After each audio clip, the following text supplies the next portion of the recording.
I think Infinity Ward could be preparing one of the biggest fake-out deaths we've seen in Modern Warfare. According to what Infinity Ward co-studio heads have revealed about the campaign, Captain Price kills Makarov in the second mission of the campaign. I remember when the news broke. They said it was because they didn't want fans to think this was another Makarov story, since Modern Warfare 3 already did that. Now, the more that I've thought about this, the more I think Infinity Ward might be trying to pull off something pretty big. Imagine if Makarov survives the beating, disappears for the entirety of Modern Warfare 4, and then returns in a post-credit scene, revealing that Price failed to finish the job. Now, this wouldn't be just for nostalgia or to keep it going. This would be bigger than that. If they do this, Infinity Ward has the opportunity to turn Makarov into the villain he was always supposed to be in this reboot, and not the failure that Modern Warfare 3 made him. Look, Makarov in the original trilogy was the overarching villain of the entire story. His actions stretched across all three games, and his influence just kept growing. Eventually, everything became incredibly personal with him and Captain Price. The reboot clearly wanted to have a similar level of importance for Makarov. Makarov was actually a part of Barkov's forces.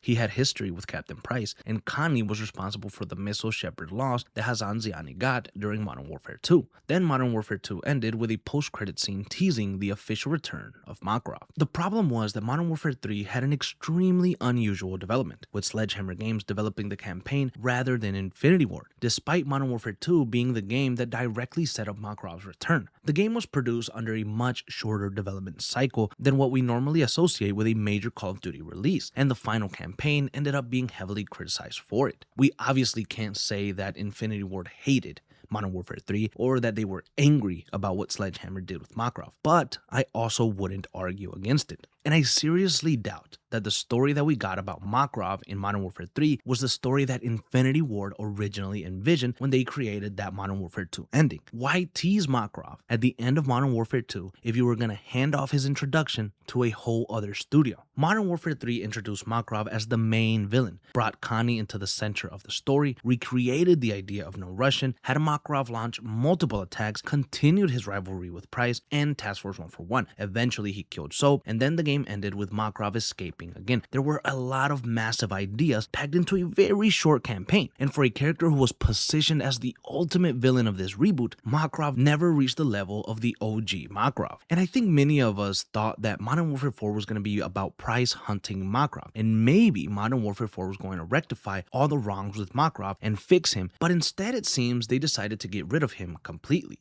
If Infinity Ward wanted there to be absolutely no question that Makarov was dead, they could easily do that by having Price shoot him a couple times and making sure he's dead. Instead, he beats him to death, and it kinda leaves it open-ended. Here's the thing though, we haven't seen the full scene or the context. For all we know, Price finds Makarov, shoots him a few times, and then as Makarov is fighting for his last few breaths, Price beats him, and that's how he dies. So then this whole theory goes down the drain. But let's pretend that doesn't happen because we actually don't have the full footage yet. So after Price is stopped by Las Almas cartel and taken away, he doesn't have the time to really confirm that Makarov is dead, or at least confirm it to us, the player. So imagine this, after Price is taken away, Makarov is lying there completely brutalized and looks just about dead, but maybe some of his men survived Price's attacks and they find him and they remove him from the scene before anyone else arrives. From there, Makarov disappears completely. We don't see him again during Modern Warfare 4. We don't even know that happened, right? That this happened off screen. This allows for Modern Warfare 4 and the Korean conflict to develop into its own complete separate story and allows them to breathe a little bit. Then after finishing Modern Warfare 4, Infinity Ward could give us one final scene. Maybe we see a room with some medical equipment and a few Connie soldiers standing by. Maybe someone comes in and starts talking to a man sitting in the dark and tells him everything that happened with Price in Korea. And after this, the man in the dark stands up, moves into the light slowly, and it's Makarov. But his face is completely and heavily scarred. Maybe he can't see out of one eye, maybe it's completely shut, maybe he looks like he's permanently damaged due to the beating that Price gave him. And this could start the next arc or the final arc of Makarov and Price. And I also think this would address another problem. A lot of people called this Makarov a babyface or said that he didn't look menacing at all. And by roughing him up a little bit and scarring him up, he would look a lot more dangerous. And after it's revealed that it is Makarov, maybe he says something like,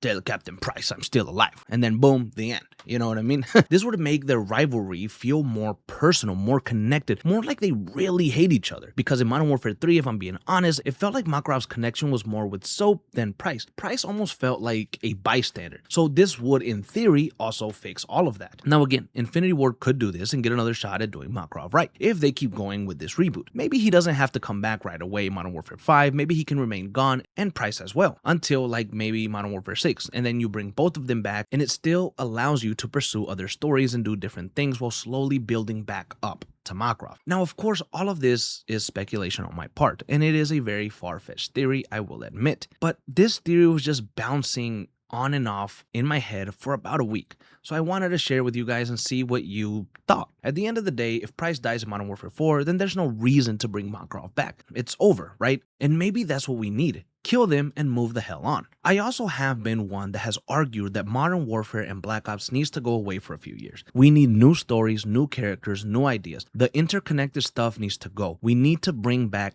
standalone Call of Duty stories to make it less confusing for all of us. We need new shit. I have said that constantly since Black Ops 6. Maybe because I'm tired of cycling through the same old shit, and Modern Warfare 4 could be the end for the Modern Warfare reboot series, and from there we could branch into new things or smaller stories within the Modern Warfare universe, like Simon Ghost Riley forming the Ghost unit and stuff like that. So if this theory is correct, then it would go against all of this. And so one thing that I want to do before we leave this video is deconstruct this theory, because I know it's a crazy one. So if we look at the facts, Infinity Ward has already talked about killing Makarov so early because they don't want players going into Modern Warfare 4 thinking that they're getting another Makarov and Connie story after Modern Warfare 3. If they decide to secretly keep Makarov alive, it would undermine the entire point. More than likely, Infinity Ward has decided to kill Makarov because he has already served his purpose, and killing him in the second mission is them acknowledging that. Now, I look at the positive when it comes to Call of Duty and its campaigns as much as I can, but I have criticized Call of Duty for constantly returning to the same characters, the same names, the same organizations, the same conflicts for years. And like a lot of you guys say, sometimes they have to take the risk and keep the characters dead. No more of "I wasn't in that tank" bullshit. Because if you bring Makarov back, then you're doing the same shit all over again. Now, for this theory to work, someone has to recover Makarov quickly enough to save him. And in the reveal trailer, Laswell tells Price, "What have you done?" And then Price says, "What I had to do." Meaning, at least to me, that Laswell and the CIA probably know that Price killed Makarov, or they found Makarov's body in that alley and they could confirm the kill for themselves. So when I look at everything together, I can argue both sides. Makarov survives Price's beating, returns scarred in a post-credit scene, and eventually comes back for one final war with Price. This could give Infinity Ward another opportunity to make this character feel worthy of the name Makarov and actually make the rivalry with Price stronger and better. But killing Makarov for real is something that Call of Duty needs even more. It needs closure. Price finally kills the man responsible for Soap's death. Infinity Ward closes the book on Makarov. Modern Warfare 4 finishes whatever remains of this era of Modern Warfare, and then we move forward, and Call of Duty can finally create something new.